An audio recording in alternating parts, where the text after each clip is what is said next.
Nominally, the current US-Turkey standoff is over American pastor Andrew Brunson, whom the Turks are holding hostage under trumped-up terrorism charges. But the root problem is Turkish strongman Recep Tayyip Erdogan's determination to lead his nation to ruin. Erdogan rose to power on the promise of honest government and economic prosperity, and in his early years, delivered some of both.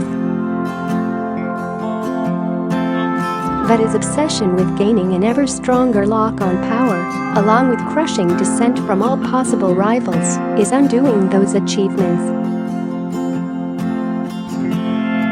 Brunson isn't even the only hostage Erdogan's holding in a blatant attempt to force Washington to deliver his former ally, the cleric Fethullah Gulen, who has long lived in exile in Pennsylvania.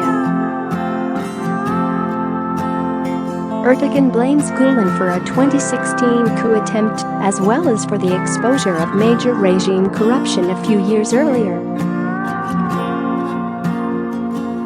Yet the failed coup gave Erdogan the excuse to crack down, arresting 50,000 and firing some 110,000 government employees, all for supposed Gulenist ties, as well as silencing the last of Turkey's once free press. Even Erdogan's road to prosperity is looking like a dead end. Turkey now has foreign debts of $217 billion and one of the largest trade deficits of any emerging market nation. Inflation was soaring even before the latest crisis. The currency has lost half its value in recent months. Erdogan's naming of his son-in-law as finance minister inspired exactly as much confidence as you'd expect.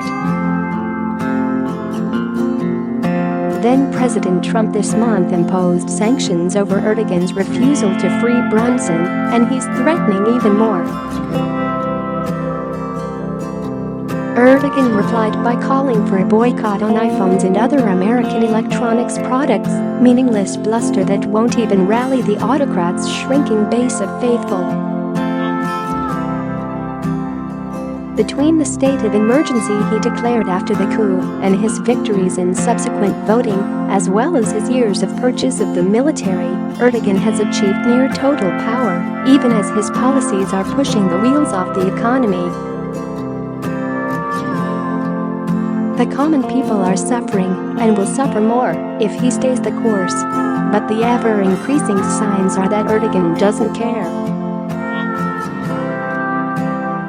Turkey has a long way to go before it hits economic free-fall like Venezuela, but Erdogan is already taking the first steps in that direction.